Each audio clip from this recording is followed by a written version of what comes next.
Hello, everyone. Welcome back to the podcast. And today is going to be the start of a brand new series. It's going to be called The Vulnerable. And it's going to be really cool. Because it's going what me and Kimberly, who Kimberly's going to be hosting as well. Who She has her own podcast as well, which I've been on a couple of times. So it's going to be really cool to we're going to be joined doing this podcast series together.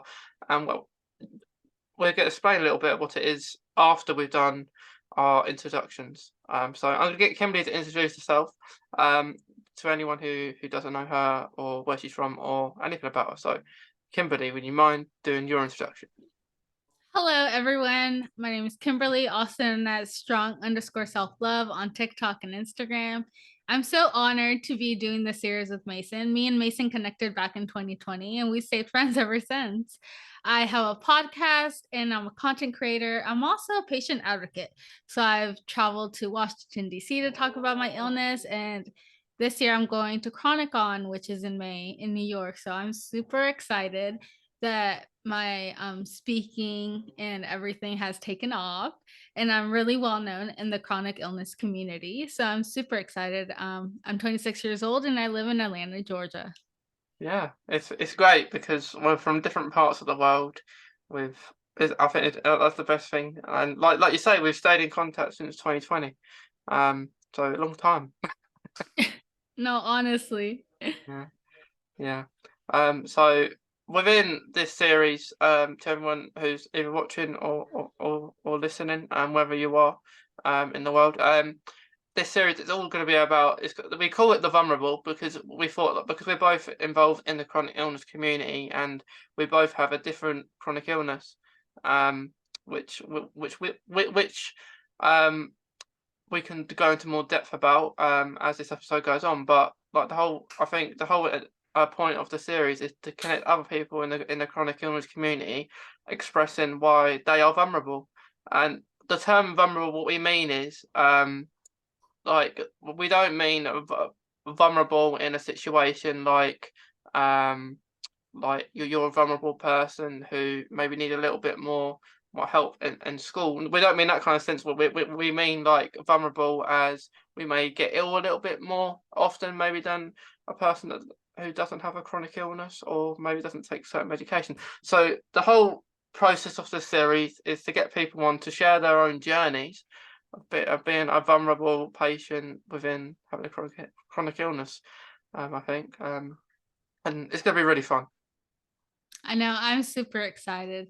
And for those of you that don't know, I have scleroderma, Raynaud's, and APS. So scleroderma is a skin tightening condition. So in my sense, like I feel like I'll look young forever. um I have Raynaud's, which is low blood circulation to your outer extremities, which because I have scleroderma and Raynaud's, it's caused me to lose 7 fingers. And I have APS, which I was diagnosed at 21, which I got diagnosed because it caused me to have two strokes. So APS is antiphospholipid syndrome, which means blood clots to any part of your body. For me, it happened to be the brain. Hmm. Yeah, it's not the best part, is it? To have the brain everywhere.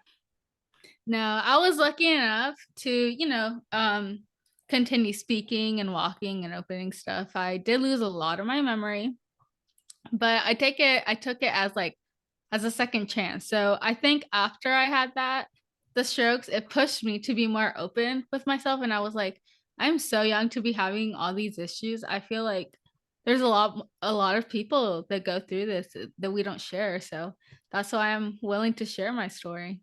So you say that you lost quite, some of your memories. So is that do you does that mean you can't remember anything, or do you remember little bits? Wow. So I remember bits and pieces. I obviously remember like my early age. But like for example, I have really short-term memory loss. So I deal with a lot of fatigue. So you can ask me something like 5 minutes from now, and then like by the end of this episode, I'll completely forget. So but I do have a lot of my core memory. And as I mentioned, I did have to relearn speaking Spanish because I guess Spanish, I don't know. I was so concentrated on learning the English part I slowly started remembering my Spanish, and it's still not where I used to be, but it's a lot better than it was. Yeah. I see some of your posts that you write in Spanish sometimes, and I think Yeah. it's really cool that you're doing stuff for maybe like Spanish community people who are Spanish. Yeah, I really You know, I started when I started opening up my story, it was mainly English, but now I committed to this year. I was like, I need to start getting more Spanish people. And ever since I started posting in Spanish, I realized it's a really large community as well. And a lot of the thing with a lot of Spanish speaking, like in the Latino community, they don't really want other people to know about their illness because it is unheard of. But I always say, if you want to see a change, be the change. So I'm okay with sharing that vulnerable side of me. Yeah, yeah, it's good. Like I don't understand. I pressed the translate button so it translates to English. So so I know what you're saying. But that is a good thing though about when you do that, like Instagram and stuff, or any social media. I think can do that. Um, that where you just press translate and translate into a language that you understand. But I think it's great. I think it's great that that you do that. Thank you. But I kind of went in a similar top to the Spanish flag. I think it has this color in it, so I guess I'm I knew we were going to talk about that today. Yeah, it's really amazing, especially when you find like a large community, that we all have one thing in common. And like, as you mentioned before, we are vulnerable. Hmm, yeah. A reason I wanted to talk about it and do a series about vulnerable because I think like the term vulnerable, people just think who may be unaware of it don't maybe take it as seriously when you say you're vulnerable. Because I say it to people that I'm vulnerable, and they just maybe don't understand and stuff. And it's hard, and like there's different terms of vulnerable as well. Like even with people who have a chronic illness, so your vulnerable may be different to my vulnerable, but they may be very similar. And I think it's all down to how you're doing as yourself within your chronic illness. And it depends it depends. You may take some people with chronic illness may have a time where they don't take any medication because they're doing okay. And that comes down to maybe certain medications maybe people take that make you vulnerable. They make you vulnerable. They make you take these risks because I think sometimes if you don't take the medication and you're doing okay, you may not be as vulnerable as someone else that maybe does take that. Yeah. So for me, because I had the strokes, I'm on a blood thinner for life. So there can be like no chance of me missing that medication because it would cause me to have another stroke. Yeah. But as far as like my other medications, I can miss a day or two and I'll be fine. But like that blood thinner, oh my gosh, I cannot miss it. I remember when I was getting my wisdom teeth, so I couldn't physically take a pill during that. So I would have to take a shot called Lovenox. And oh my gosh, that shot was like in your stomach. And it made me think of like people with diabetes, like that I know they have to take a shot every day. And I'm just like, how do they do this? Like I was dying by like I was on it for 10 days and I was through. But I can imagine someone who has diabetes or something else and they have to take a shot. Like it's insane. Yeah, I remember that when I was at college and a person in my class had diabetes, and Mhm, actually my chef teacher has diabetes. I'll just say has, not had. But mhm. but yeah, they got diabetes, and I was a little bit unsure what it was.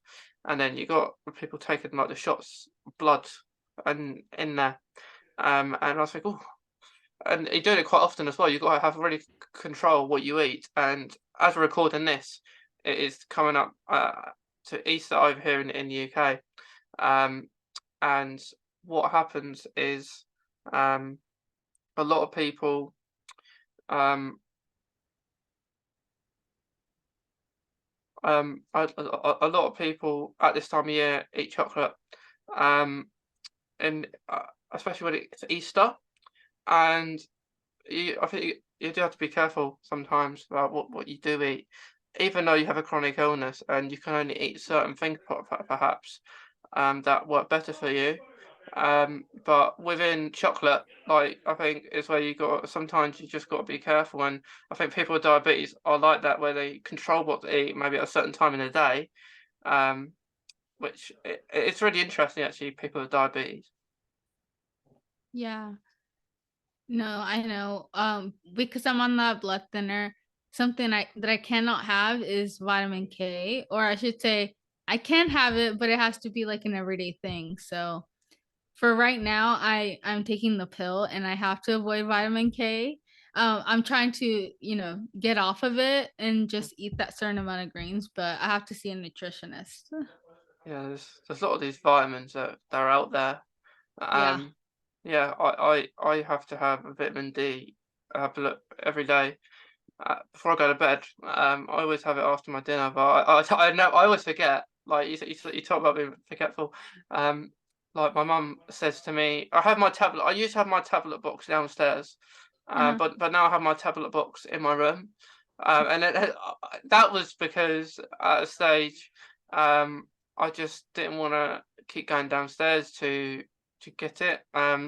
But so it's in my room, and I'll not have it like at 11 o'clock at night, just so it's the last thing I do of the day. have a Oh ta- my gosh. have a tablet, and then my mum will come in and say, Mason, you haven't took your tablet, take it. And I say, I will in a minute, and then I sometimes, sometimes where you think you've taken that tablet and you haven't. It happens a lot, and I always do that. And then the next day, the tablet is still on maybe Wednesday or something, or Thursday. Yeah, I have this like you, I have this pill box too. So like, I can keep track of the pills that I'm taking. And so I really cannot miss any. And I love those things. That's something that I didn't think was so helpful, but yeah, it is.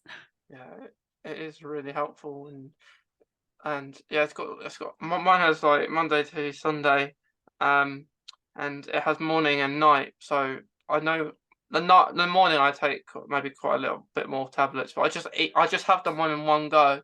I had to have Mhm. breakfast with it, so I had to digest some food before actually having them, um, and I just have that. But yeah, it is a pain sometimes, taking all these tablets, but if they help us, I guess that's the main thing. Yeah. I mean, it helps us at the end. What's something else that like you found it easier to have once you got diagnosed? Well, like eating wise. Just, like, in general. Oh, Like, okay. what's something that, like, you didn't know you needed until you got diagnosed? Um, I probably, I probably, I didn't know about like B12 or vitamin D because Mhm, I struggle with fatigue a lot and I'm always tired. Um, and actually, I'm a night owl. I think I might have said before. I'm a night owl, and um, I went to bed. This is probably not on the topic, but um, I I went to bed at 3 o'clock or 4, and then I woke up at 2 o'clock the following morning because I didn't have to be up. And I was thinking to myself, how did I stay up? How did I do that? Like, and then I'm still tired when I woke up because of fatigue. Um, and I guess vitamin D and B12 is something I do need to make me more less tired. Because even if I maybe don't do anything, I'll still be tired. As the same if I do something, I'll still be tired. So either way, I'm going to be tired. And I think that maybe the vitamin D helps. I'm unsure if it does or not because I'm tired anyway.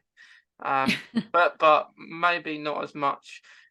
Like if I'm doing if I try really hard in an activity, I'm very tired or really want to sleep when I get home or something. But yeah, it is hard. But what about you? What's something that you've had like what's made a difference when you? Well, like you said, I do take vitamin, B12 as well. Mm, And it's really funny that you say that with your time because I have to go to bed by, like, 9 or 10, mm, but I wake up, like, early, like, 7. And on those days when I can't keep that schedule, I have terrible, terrible insomnia. So like Mm. I'll stay up till like 5 a.m. and then, and then it like messes up with my whole schedule. But that only happens like once or twice a month. Yeah. But it's crazy how our bodies can be so tired, yet we can't fall asleep. Yeah, I'm watching Netflix, Mhm. and then I was like another episode. I put another episode on, and then I sleep at 5 o'clock in the morning. And I feel, and then I wasn't actually tired, like because I've been up all that time, and I had a good sleep the following night. So you just want to stay up. But if I do have to be up, I will probably go to bed a little bit earlier, probably 1 or 2 o'clock in the morning, probably at the latest. It's probably probably a good time for me. But sometimes I don't want to get up. So sometimes, when you have an alarm and then it's going to ring, and then maybe you woke up a bit earlier than you expected to, and then you'll press the alarm to go off, just so you don't hear it. Honestly, like I press snooze and I don't hear it. Yeah, yeah. The alarm noise. I don't really like the alarm noise that it makes. I had to change mine because it used to scare me, like that large alarm sound. So I just changed it into something soothing. Have you watched Vampire Diaries? Yeah, yeah, I have. Yeah, I watched Vampire Diaries. Yes. So there was this soundtrack that was like Rise and Shine and something like that. So that's amazing. Like I love hearing his voice in the morning and it puts me in such a good mood. Yeah, I watched the Vampire Diaries. I think through lockdown. Um, it was on it was on Netflix, and I got suggested it by someone, and I was watching it over and over again. It was really good. A really good Yeah. series. Yeah, and you know what? It's terrible that I haven't been here, but they have a place here in Georgia, like Covington, Georgia, where Mm. you can visit the Mystic Falls. You can visit the what was his name? Like the Damien Salvatorian brothers, like the Yeah, houses and stuff. They have like the little center that you can visit. And I keep telling my sister, I'm like, let's plan a trip there, like just yeah. like a day trip. You should. I'd love to see the pictures of it all if you did Yes. that. Yeah, because I I I love that, like that it's filmed. A lot of good actually stuff is filmed in America and like Atlanta, Georgia kind of area. Like a lot of Mhm. the good shows that are quite well known. Um, like a show that I really like is actually a show called Prison Break.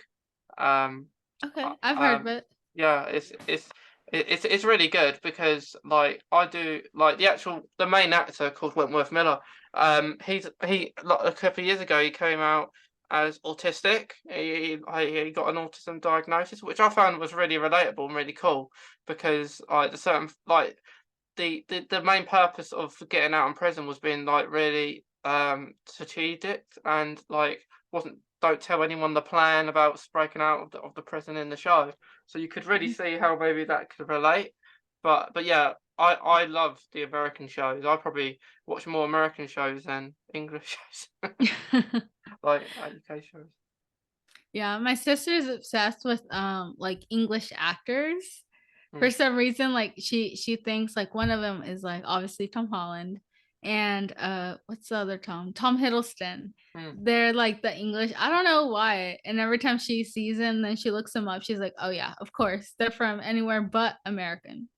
yeah, But another really big show that was filmed here was The Walking Dead. I don't know if you it was, watched yeah. that. Yeah, I did. Yeah, I watched The Walking Dead.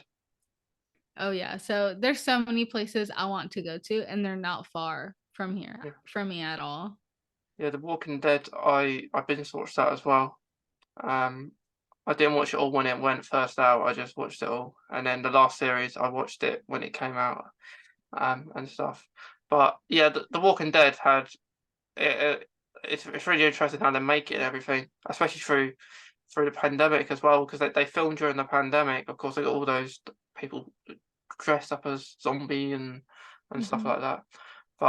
But speaking of Tom Holland, Tom Holland does a lot of work in America, like with films. Like obviously, Spider-Man is set in America, isn't it?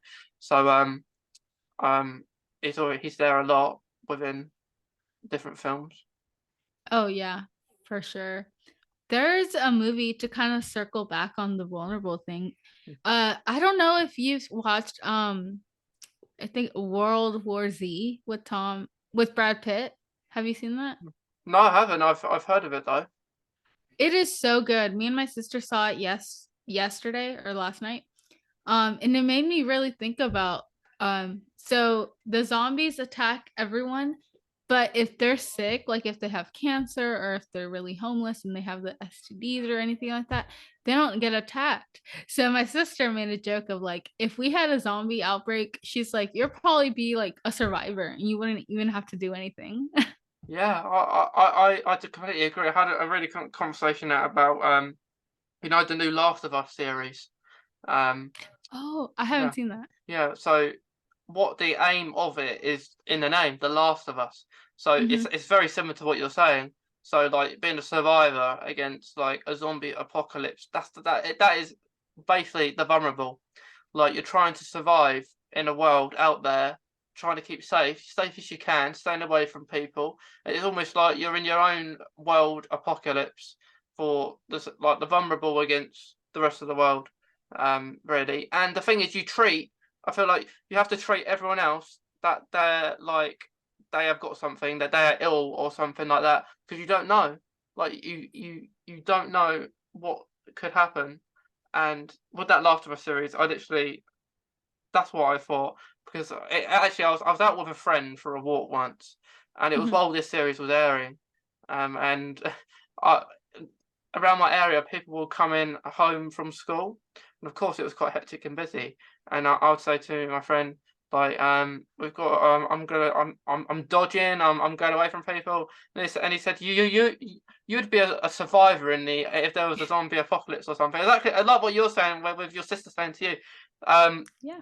that I think that is it. Like we would survive in an apocalypse because we know it's almost like we're in one every day.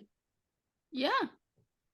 That's why like sometimes I say, yeah, like having this illnesses and obviously being tired is not a good way of living, but I'm like, if something were to go down, I'm 100% safe. Yeah, definitely. I'm but although I think being vulnerable takes a lot away from my life, from Yeah. let's say maybe a normal life, which I hate saying the word normal because I don't really know what normal is anymore. Um, Mhm. but I think you still have to have a life as much as you can. Like we have to be cautious about certain things.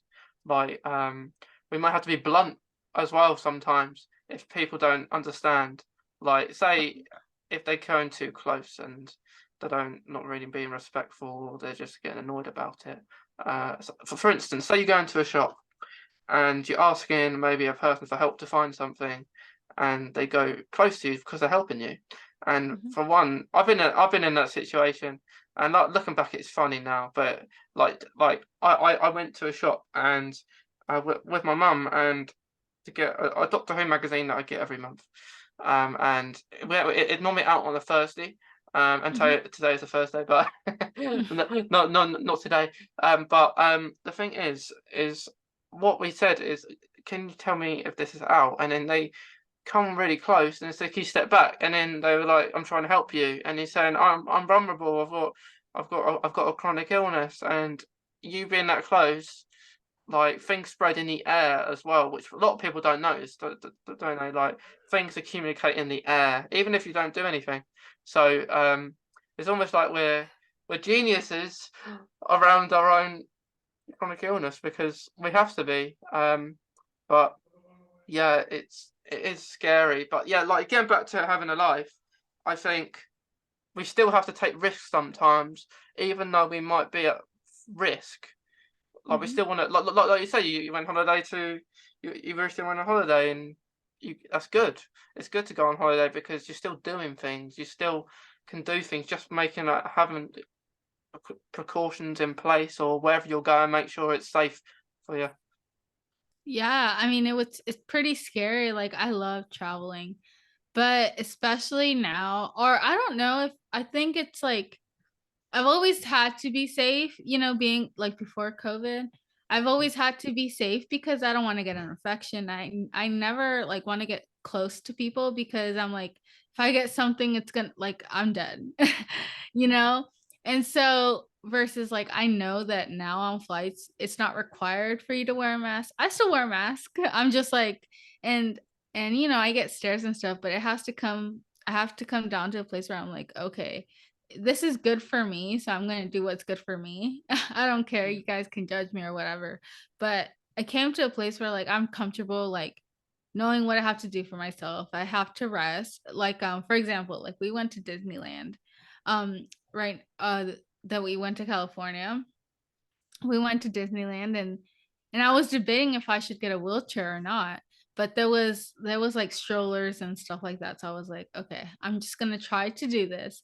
But so like my cousin and my sister were like really understanding with me and they'd be like, okay, let's just sit down, take a break, and then we can get up and walking. Like they weren't like, okay, hurry up, we gotta go. Like they were so respectful of that. And they were like, understanding that I couldn't walk all the time. Like I had to take like a 5-minute break, a 10-minute break. And I think it's when you have people like that in your life that like they get you. Like instead of you saying, "Oh no, but I can't because of this." Like they're like, "Okay, you do what's best for you." Like they even stood in line because we went to the Star Wars thing. It was a 2-hour wait, Mason. 2-hour Wow. wait, but it was amazing. But they were nice enough to like stand, and then obviously the employees were understanding that I need to step away. It was like really crowded and stuff, and then they just called me back when it was my turn to go. So it was an amazing experience, but it really helps when you have people like that like get you, that you don't have to overly explain yourself.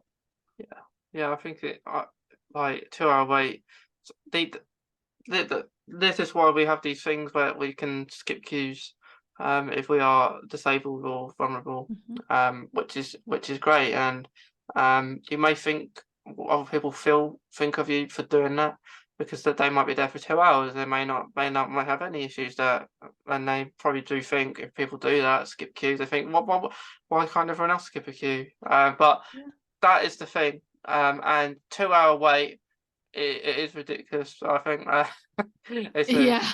it is ridiculous. I think it's that Star Wars celebration thing I keep saying, um, that people going to. But I love theme parks. I love going to them. But it's the thing about when you go to a theme park and you have to wear a wristband. I just don't like wearing one. I feel they're really uncomfortable on your wrist. Oh yeah, like for sure. Like if I have to wear anything on my wrist because my skin is so sensitive, I just tell them like to give me like a badge to wear, a necklace, or anything, but like something on my skin, like it can create an open wound if it's too tight. So I'm just Mm. like, oh, I can't.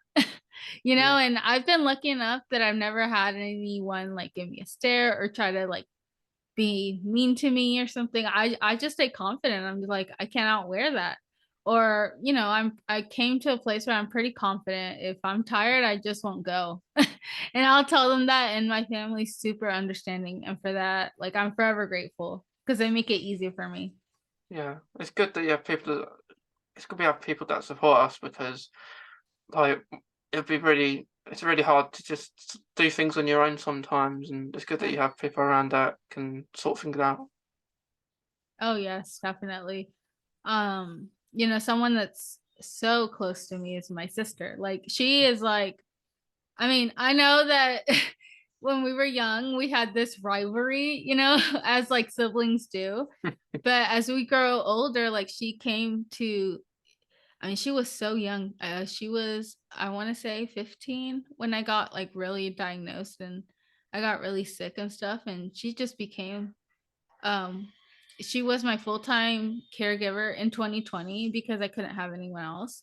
And then now that she started working, but she's always thinking of me. And it's so sweet because the other day I received a text message that said, it was like of this hydro bed. It was like a wellness center. And she's like, check this out, I'll pay for it. And it's just something so sweet to me. It's like the little things like if anyone sees anything and they think of me, like my heart just gets so happy. Yeah, it's very nice. It is because like even though people now may not be able to be there 24/7, they know they're still thinking of you if they can't be there like at those every moment of the day. Um, which I think is really good. Like sometimes you maybe get messages from people that you wouldn't have thought so, that you'd get a message from, sometimes. Um, but I think the fact is of being vulnerable, it's a harder life to have than if someone isn't vulnerable. Or but I never say that my wife is harder than someone else's because everyone has their own struggles if they are vulnerable or they're not.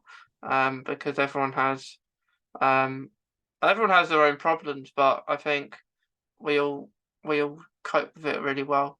Um um like being vulnerable is it's tricky sometimes, but sometimes it's good. Like it's good that we're vulnerable in a way because we wouldn't be speaking now probably, or a lot of people in the community wouldn't be there. There wouldn't be a community really if there wasn't people there that were vulnerable and had a chronic illness.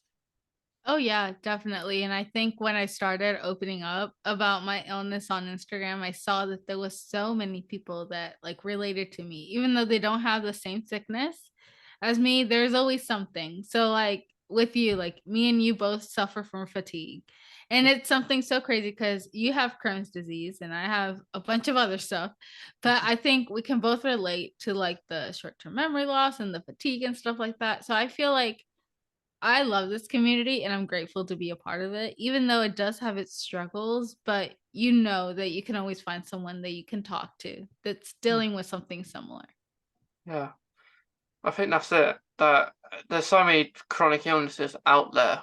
Like it's crazy how many there is. I think we had someone on a past series that's going to be involved in this one.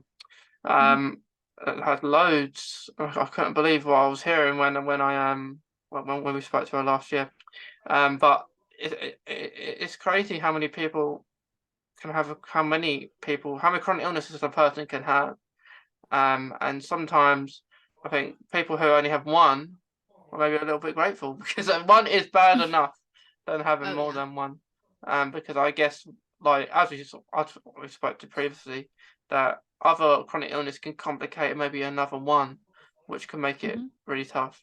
Um, but this is why the chronic illness community is really great because loads of people are out there having their own battle and um like you see those isolation films like films where you can't leave your home because everyone else is infected outside, and that is what it is like really, isn't it? That is the world of a vulnerable person that is sick and ready. That's what it's like. Oh, yeah. Like when, when the whole world went into lockdown, Mm, I was like, I was chilling. Like I knew what to do. I was, because there's times when I get so sick, I have to be like in my house for like a month or two and like we don't leave, and that's kind of sad how like the rest of the world was like, what am I going to do stuck inside? But it just gave everyone like an inside perspective of what our day-to-day life can be. And I mean, yeah, like you said, once you get diagnosed with one, you tend to get others. So yeah. who's not to say that in 5 years I get something else? I honestly wouldn't be surprised. But I'd be grateful that I kind of know what to do now, that I kind of got that momentum going. But yeah, I'm forever grateful for this community because we can all lean on each other. Mm. And I cannot wait to meet many more on this series. Yeah, this series is gonna be awesome. um, to see meet other people on here and sharing their stories about being vulnerable because it's something like I said at the start, it's something that does need to be spoke about and identified in a way that people maybe can understand because I'm regularly saying to people if I'm out and about, I'm vulnerable, I've got Crohn's, I'm vulnerable, and people don't. It's hard for people to understand sometimes. I don't know if you're the same, like, if you're the same as me, saying to people, I'm vulnerable, got a chronic illness, and you just feel like maybe they don't understand as much as they should. Yeah, I mean, for me, like, when I wear a mask out in public and I have my gloves on, most people don't assume that I have all these illnesses, um, because I don't look a certain way or I'm not in a wheelchair that day. Mm, And it seems like that, but I just have to get comfortable with I'm getting stared at, and instead of looking at it as a bad way, like, I changed my perspective. I'm like, "I look good today." You yeah, know what I mean?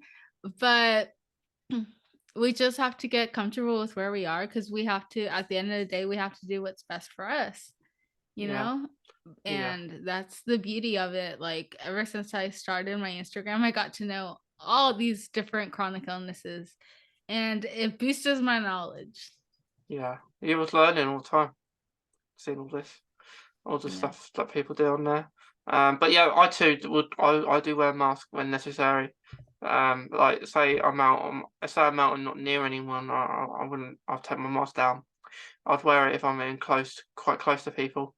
That I but there's situations like, for example, if you go to a dentist, like you can't wear a mask really because they're looking at your teeth. So there are situations where we can't wear them, but like I'm I used to be fussed whatever people did think, but now you just wear a mask to keep safe. You'd rather keep safe than worry about what other people think of you for wearing one. Yeah. I mean, I don't know what else to add. I Yeah, mean, because like I think that you said it perfectly. Like,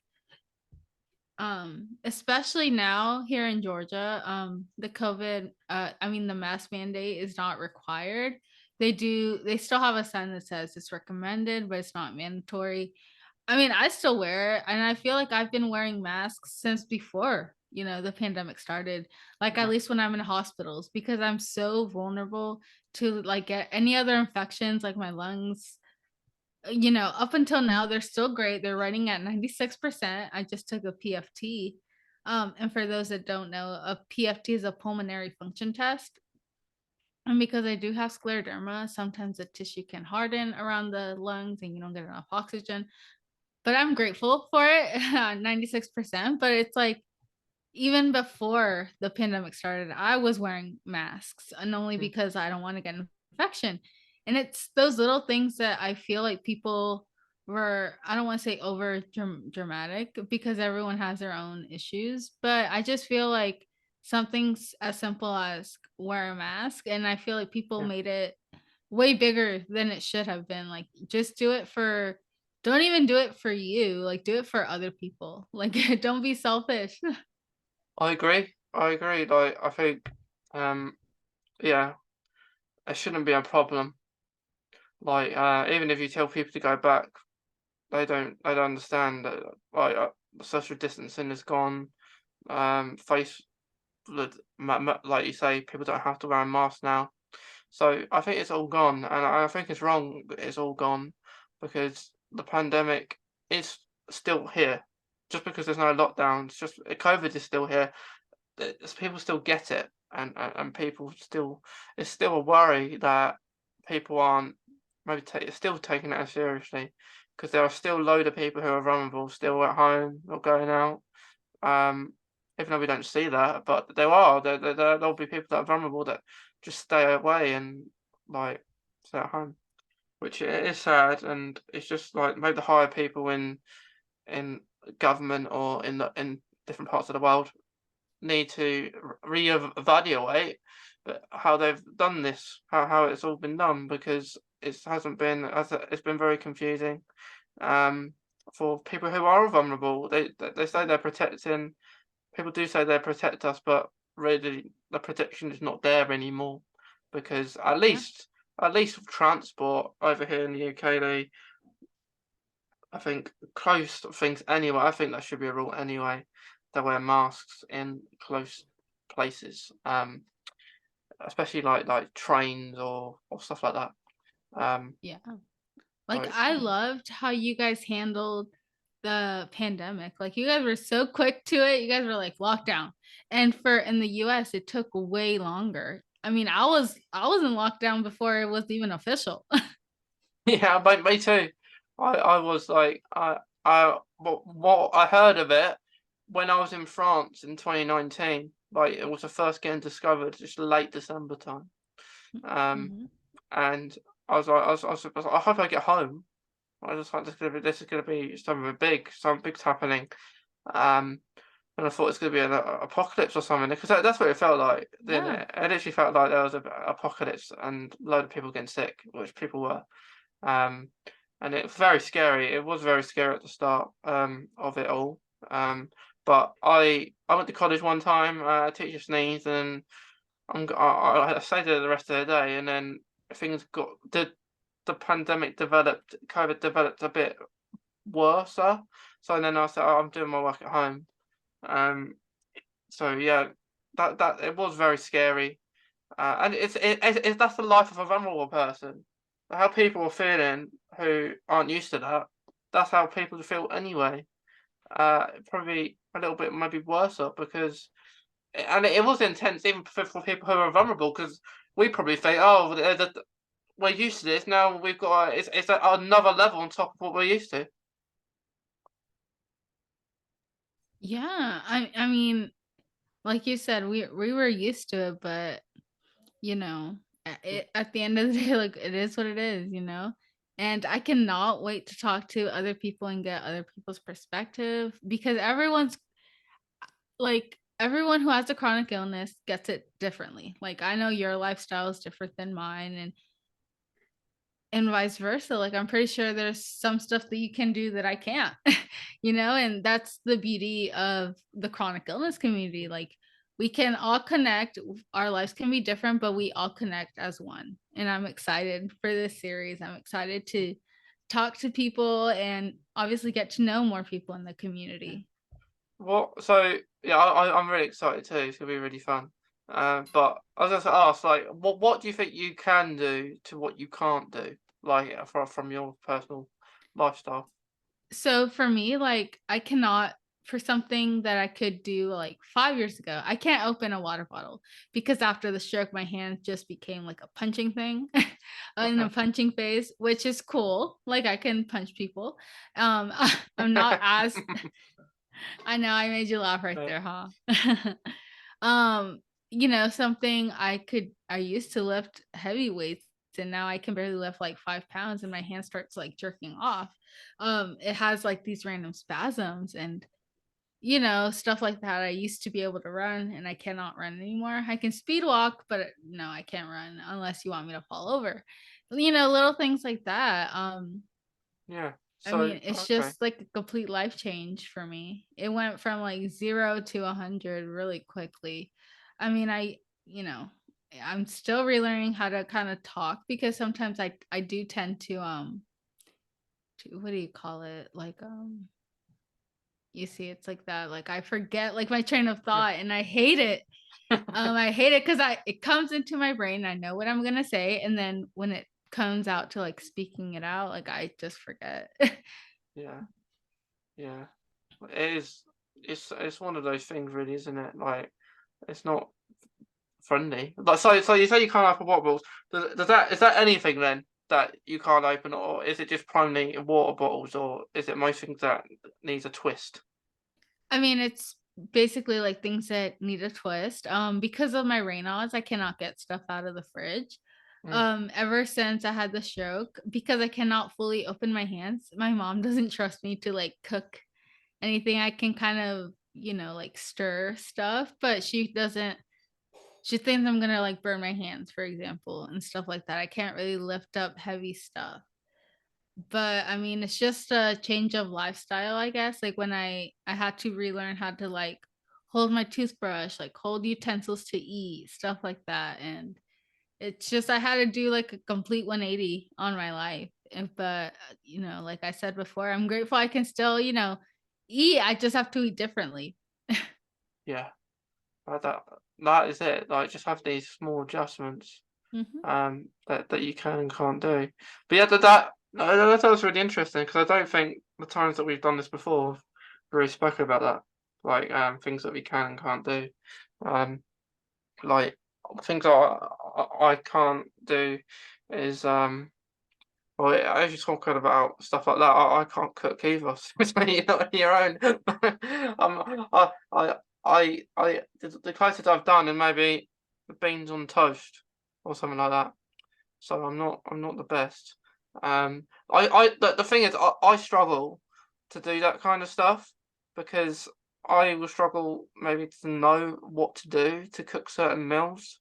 Mhm. So say it's like oven or microwave things, I'll struggle when to turn the dial or how long it's supposed to be on for. So stuff like that, I struggle with maybe social life skills, um, and stuff like that, which I don't. It has nothing to do with my Crohn's. I don't think it's just me as a person. um, just stuff I struggle with. Yeah, like it's little things like that. And before the stroke, even though I had Raynaud's and scleroderma, I was still able to like make myself a meal because one thing that you should know about me is that I love food. Like I'm such a foodie, like I love it. So I prefer sometimes to go out to eat because I cannot cook for myself or just order like Uber Eats or DoorDash or something and have it delivered.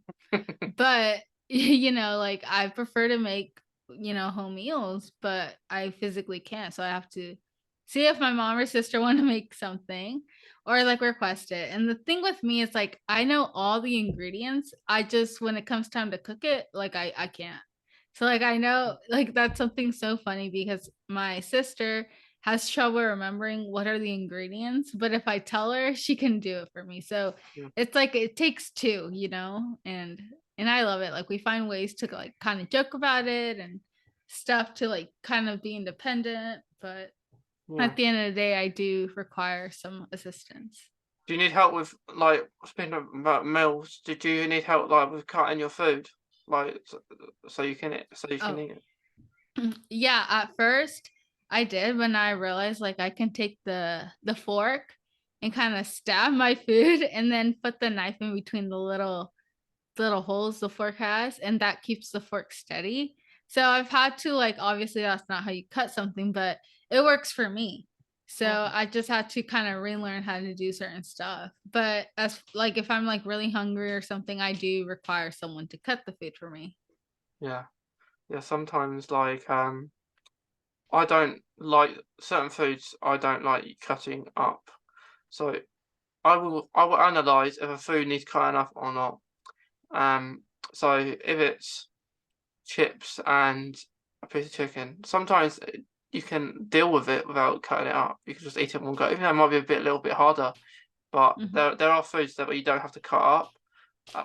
And there's some that you have to like. I think like a kebab, for example.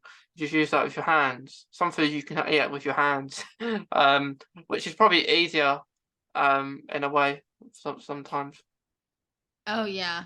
Yeah, sometimes you just have to go in there and tear it up, yeah. and it makes it easier. Even though I do not like doing that. Like I don't like my hands feeling sticky. I Mm. don't know if you have that, but I hate it.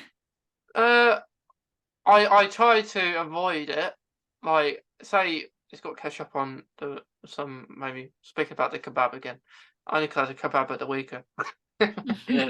But the annoying thing is, like with my Crohn's, of course, I don't like spicy food. Well, it's not that Mhm, I don't like it. I just have to avoid it. I love spicy food before I got diagnosed with Crohn's.